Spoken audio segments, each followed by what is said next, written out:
It's not good to have you around. From now on, you will live alone in this house. Soon after the baby was born, my husband brought me to a shabby apartment near his parents' house. No, I can't live here by myself.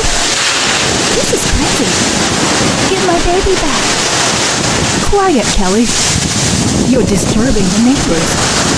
My mother-in-law, standing by my husband's side, ignored my pleas with a stern expression, and I was at my wits' end, helpless to do anything about it.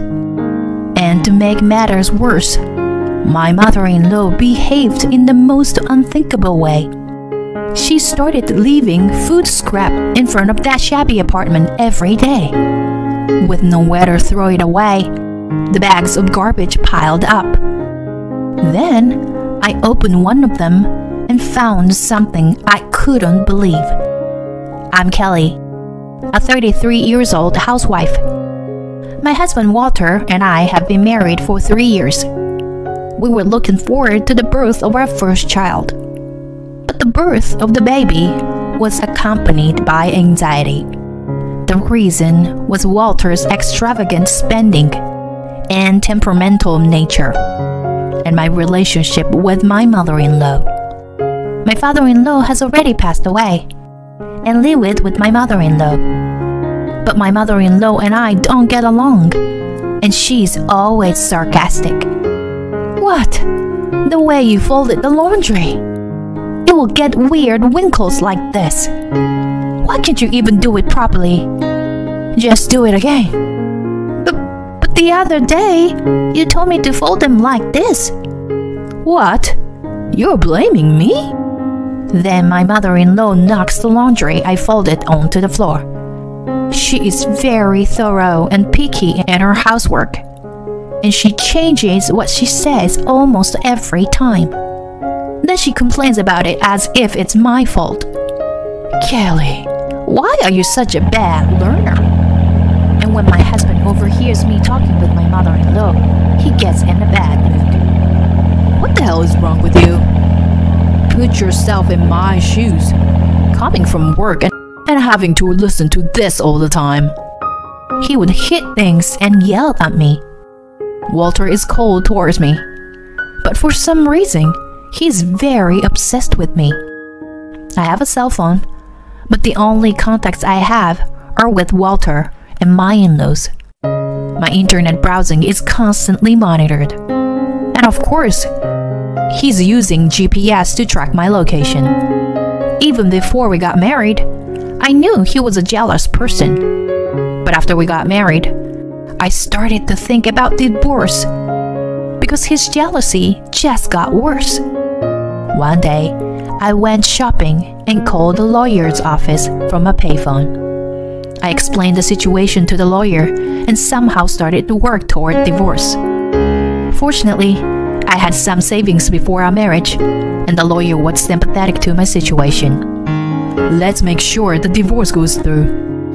As for the remuneration, you can pay me in installments once you have a stable living situation, the lawyer kindly said to me. I thought that the divorce was proceeding smoothly. Then one day, I noticed that I had not been feeling well for several days. I rushed to the hospital and found out that I was pregnant. I had been taking pills to abort pregnancy in order to get a divorce, but my husband hid them from me once. I must have gotten pregnant then. I was torn between joy at having a child and anger at him. My parents had already passed away, so I had no home to go back to. In addition, my morning sickness was so severe that I was unable to take any action for divorce. Walter seemed convinced that having a child would keep me from running away. Or maybe he's just really happy to have a child, and he'd softened his attitude. We'll have to remodel this house. If it's a boy, he should be an athlete. And if it's a girl, we'll have to raise her to be a good wife and a wise mother. My husband says these things and develops selfish theories about education. I thought to myself, I'll divorce you after the baby is born, though. I gave a vague answer and let it slide for a while. My mother-in-law was as mean as ever toward me, but there was a slight change in her attitude. If something happens to you, the neighbors will misunderstand that I did something to you. So, Kelly, stop worrying and concentrate on the baby. Why did Walter even marry this woman? You know, Kelly, honestly, I want you to leave. But I'll take care of you until the baby is born. Somehow, I was able to rest because she didn't force me to do the housework like before. My morning sickness was pretty bad. What the hell, Kelly? What can you eat then? You're such a pain in the ass. My mother-in-law kept complaining to me, but she did make meals for me. But in the end, I almost became malnourished, and I had to spend some time in the hospital before the baby was born. And I gave birth to a healthy baby boy. I was about to contact a lawyer to get a divorce from Walter when I noticed that my bank book was missing. Moreover, my diary, which I had intended to hand over to the lawyer, was also missing. It has a record of harassment from Walter and my mother-in-law. Walter? I heard Walter's voice behind me. Is this what you're looking for? I turned around to see Walter standing there, grinning and holding the diary I had hidden away. What on earth were you writing in it? Even looking at? Give it back. Shut up. What the hell were you doing behind my back, Kelly? I'm preparing for a divorce. I can't live with people like you any longer. Someone who breaks things and yells and tries to subdue me. Divorce me, please. It wasn't exactly what I had planned, but I made up my mind to ask him for a divorce. Divorce? Yeah, I can do that. But leave the kid. With that, Walter took me by the hand and walked out. He drove me to a shabby apartment near my parents-in-law's house. It's not good to have you around. From now on, you will live alone in this house. As long as you live here, I'll let you see your kid once a week. But if you leave, you'll never see him again. No, this is crazy. Give my baby back. Then my mother-in-law came out from behind him and said to me, Quiet, Kelly. You are disturbing the neighbors. My mother-in-law is holding my son. I'm looking at my son's face in her arms, and I'm trying to think. I have to get out of this situation somehow. I thought desperately, but no answer came to me. In the meantime, I was stuck in that shabby apartment. Walter had found out while I was in the hospital that I was planning to get a divorce. He had taken my baby hostage. I now had no choice but to live in this shabby apartment. A few days later, things turned an unexpected way. I noticed a strange odor wafting through the air. I looked for the source of the smell and found, and there was a garbage dumped in front of the apartment. I couldn't believe my eyes, but I soon realized that it was my mother-in-law. I looked up and saw my mother-in-law standing in front of the door with my son in her arms. Oh, Kelly, you just woke up? Just because we are taking care of your baby doesn't mean you are not a responsible mother. Well, that's alright. Can you leave them at your place until garbage day? Huh? What on earth does this person want? I tried my best to wrap my head around my mother-in-law's nonsensical behavior. First of all, I have to get the child back and contact a lawyer. That's what I thought. And somehow I managed to find an opportunity to do so. A few days passed in the meantime. Meanwhile, every morning there was a garbage dumped in front of my room. What did I do to deserve this? I was getting angry. As I was about to carry the garbage bag, I noticed that the bag was transparent, whereas it was usually black. And when I looked at the bag, I found an envelope inside. It was labeled "To Kelly." I immediately took out the envelope and looked inside. There were some $100 bills and a letter from my mother-in-law. The letter said something I had never expected. I am so sorry for everything I have done. I knew my son had issues. I wanted you to escape, so I was hard on you.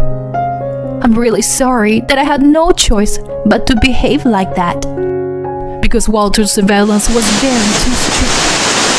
I'm also sorry that I could only give you this much money under Walter's watchful eye. I received a call from your lawyer yesterday. I couldn't tell him the details, but he said he would visit us tomorrow at noon. So please take the baby and run away. Leave the rest to me. I'm so sorry, Kelly. I hope you understand. The letter from my mother-in-law was written in blurred letters, as if she had written it while crying. I realized for the first time that my mother-in-law was also my husband's victim.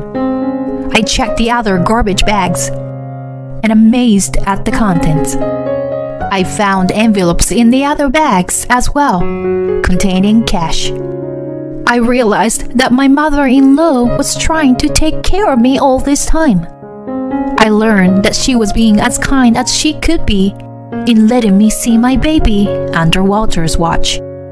Because of Walter's personality, even if she was his mother, he probably looked down on my mother-in-law because she was a woman. In addition to the cash, the envelope also contained several photographs of my baby. I cried as I felt my mother-in-law's concern for me. I gathered my thoughts for the next day's meeting with the lawyer and went to sleep. The next day I woke up to the sound of the doorbell. When I answered it, I found my mother-in-law standing there, holding my son in her arms. Walter is going on a business trip today and won't be back for 2 days. This may be your last chance. Kelly, I'm so sorry for everything.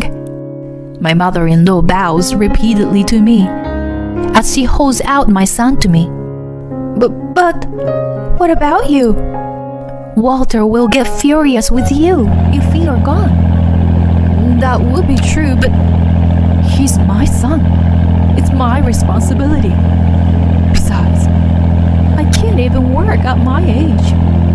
I am too stupid to make a living without Walter's help. No, that's just...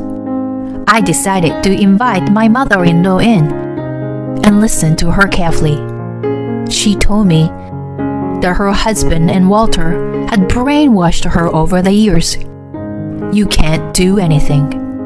As they imprint these words, she spent most of her life only for the two of them. Because of this, she has lived a life without freedom for a long time. She was not even allowed to watch TV when her husband was alive. After he passed away, she realized something was wrong with her life from a TV show she was watching. But she couldn't even get out of it on her own. Then I came along as her daughter-in-law.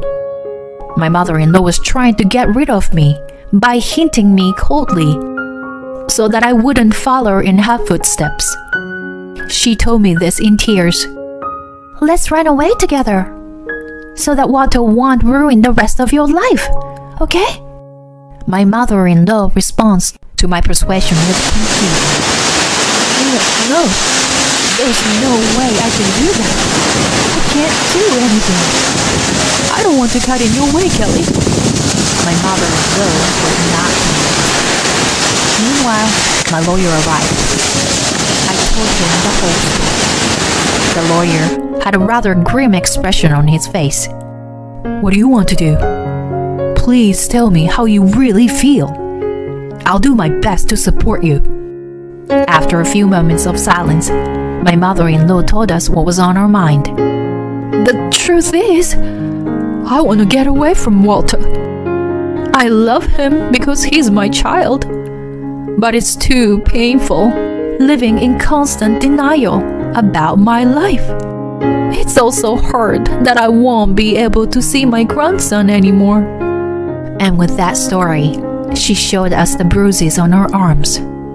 The bruises were so bad that I was surprised, and I asked my mother-in-law about it.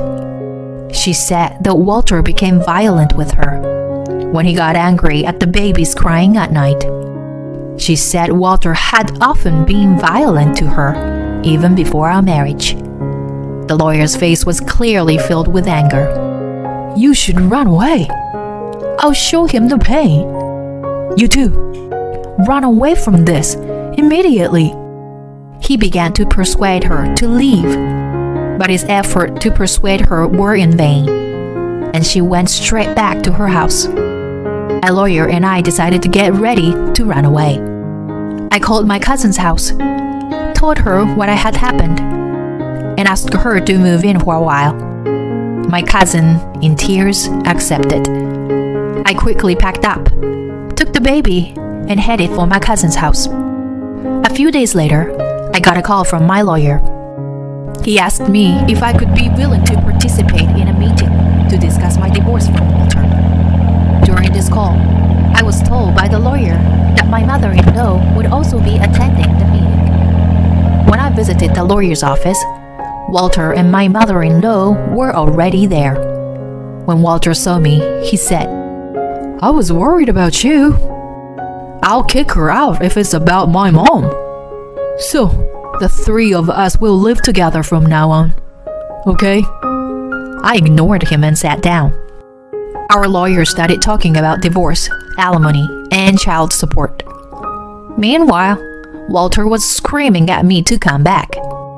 "Walter, the lawyer is speaking now. It's important. Can't you even listen?" When I replied, Walter's face turned red, as if he was about to go berserk. But he seemed to be holding back in front of the lawyer. After the lawyer had explained everything, and the conversation had settled down, my husband opened his mouth. "What's the matter with you? Why can't you understand that I love you so much? Do you really think you can get a divorce or over something like this?" Walter asked me. "Huh? Don't make me laugh. I've never felt any love from you. I've cut off all ties with the outside world, and I've endured your abuse day by day. Why are you so selfish?" I replied with a laugh, and Walter stood up. The lawyer said quickly, "Walter, please sit down." My husband sat back down in his chair and opened his mouth to my mother-in-law. "Kelly is leaving because of you. How about you say something? What do you think you were doing? Giving money without consulting me and ruin my child's happiness." My mother-in-law replies, "I'm just trying to save his life and happiness." Saying that, my mother-in-law held out the recorder. It was a recording of Walter's sarcasm and horrible words toward me. My mother-in-law had been preparing for this day since before I was pregnant. With this much evidence, even if we go to court, the divorce will be final. Do you agree to the divorce here and now? Or do you want a divorce after he goes to court and the company and others find out about it? Which would you prefer? The lawyer combined all my evidence and confronted Walter about the divorce. Then Walter said as if he had given up the idea. Okay. I'm divorcing you." Nodding his head, he agreed to the divorce.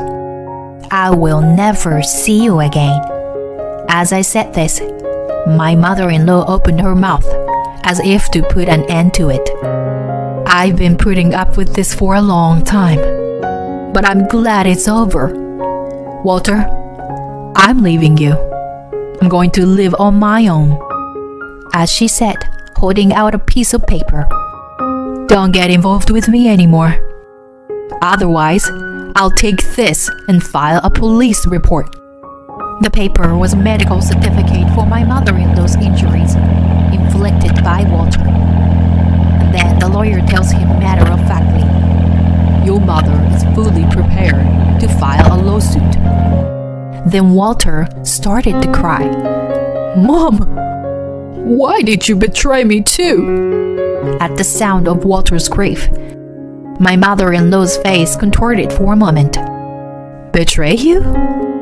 Isn't it betrayal to violate a family member? How can you cry without understanding what you have done?" "We have been living in hell for a long time," I said to him too, and stared at my husband. I took my mother-in-law's hand and left the office. After a while, my mother-in-law sold the family house. She moved to the countryside, relying on her relatives. Since her husband had left her a substantial inheritance, she was going to spend the rest of her life in comfort. As for me, after my divorce from Walter was finalized, I found a job far away from here. Now, with the help of others, I'm leading a new life with my son. I almost ruined my life with this marriage. There is no need to get used to the absurdity of suffering. I want my son to be a gentle person with compassion and kindness to those around him.